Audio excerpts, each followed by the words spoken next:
Mais uma vez, a presidente perdeu uma oportunidade de se defender, porque a rigor não há como se defender das imputações que lhe são feitas. É sempre bom esclarecer.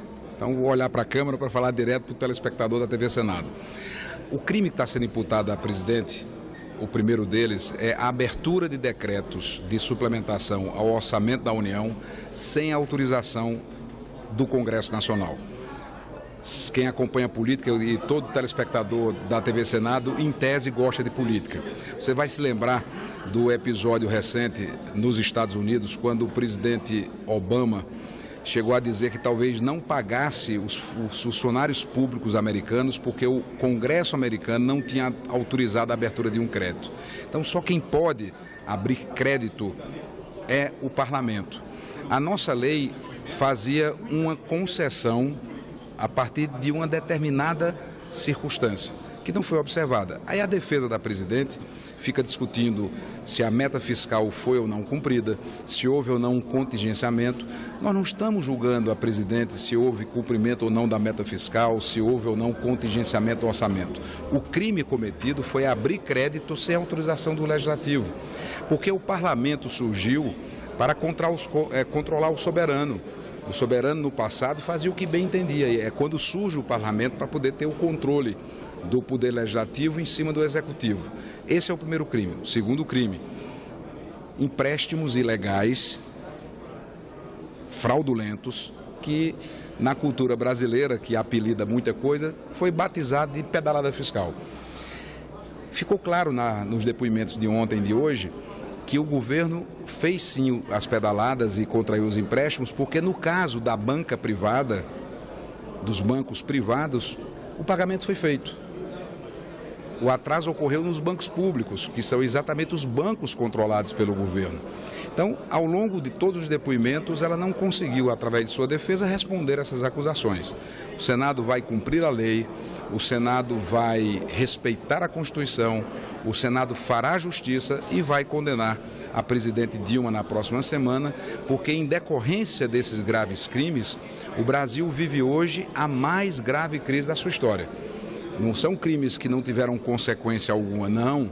A consequência é muito grave, são 12 milhões de desempregados, empresas fechando suas atividades, inflação alta, juros na estratosfera, o trabalhador perdendo o poder de compra, o comércio vendendo menos, a indústria também com muita dificuldade. Ou seja, não é possível que diante de tantos crimes com consequências tão graves, isso fique impune.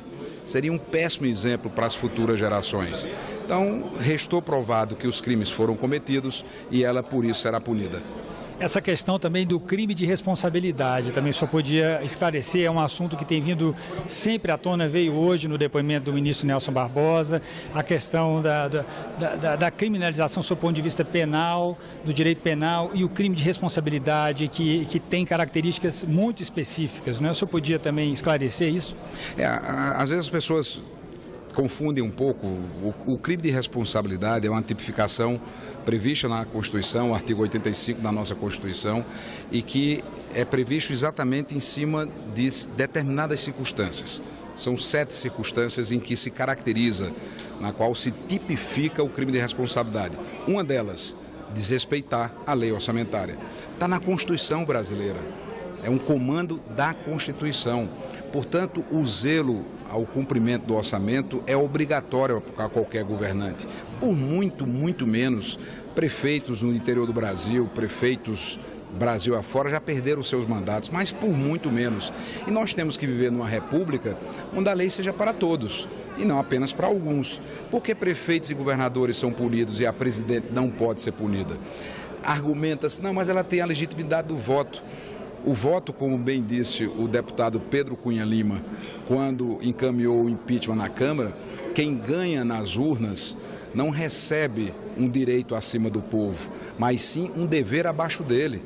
E, sobretudo, para quem ganhou nas circunstâncias em que a presidente Dilma foi eleita, numa imensa utilização de máquina pública, porque ela mentiu para o Brasil, tanto é que depois da eleição veio uma frustração imensa para o país, ela mentiu para o povo brasileiro, usou de todos os instrumentos da máquina pública para ganhar a eleição e, portanto, esse mandato está sendo questionado também na Justiça Eleitoral. Se por acaso ela escapasse do Senado, o que não vai acontecer, ela seria cassada pela Justiça Eleitoral pelos crimes gravíssimos que também cometeu no âmbito do eleitoral. Agora, essa comparação com governadores e prefeitos também tem sido um tema recorrente aqui nos debates, não é? A gente poderia dizer que também existem algumas particularidades hoje, no caso da Presidente da República e dos governadores. Eu me lembro aqui de antemão a questão dos bancos, né, que foi citado, os bancos públicos. Os estados hoje não têm mais bancos para onde poderia ser feito esse tipo de recurso que a Presidente usou. O senhor poderia também tratar esse assunto aqui para nós? Quer dizer, o que difere hoje esse tipo de situação quando analisamos governadores, prefeitos e a Presidente da República? É um assunto importante que você traz. Na década de 90, eu venho do estado, a Paraíba, que eu tenho muita honra de representar aqui no Senado, e assim como aconteceu em vários outros estados, os bancos foram liquidados, foram fechados, exatamente porque os governadores faziam pedaladas fiscais. Os governadores tinham o controle sobre os bancos, não tinham receita suficiente para determinadas despesas, determinados gastos, iam nesses bancos e de forma fraudulenta tomavam emprestado sem poder. Foi quando a União liquidou e fechou esses bancos. Esperávamos que essa prática não se repetisse mais. Qual é a surpresa? Não apenas ela se repete, mas ela vem de volta praticada pelo próprio governo federal. É inadmissível essa conduta do governo federal no que diz respeito à utilização de bancos públicos para financiar despesas que o Tesouro não suporta. Isso está previsto como algo que não pode ser feito no artigo 36 da Lei de Responsabilidade Fiscal. Há um comando legal expresso. E no setor público, quem está no setor público sabe, você só pode fazer o que a lei autoriza. É diferente da vida privada, da vida civil. Na vida civil, as pessoas podem fazer tudo aquilo desde que a lei não proíba. Tudo que não é proibido por lei, você pode fazer. No setor público é diferente, você só pode fazer aquilo que a lei autoriza. Então, ela não tinha autorização para fazer esses empréstimos, ela não tinha autorização para fazer os decretos de suplementação e é por isso que cometeu os crimes. Em que resultou esses crimes? Simplesmente na maior crise econômica da história do Brasil. E isso, repito, não pode ficar impune. Conversávamos agora há pouco também com o senador Jorge Viana sobre a lei do impeachment.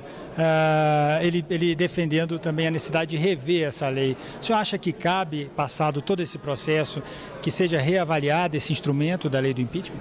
Eu acho que sim. É uma lei antiga.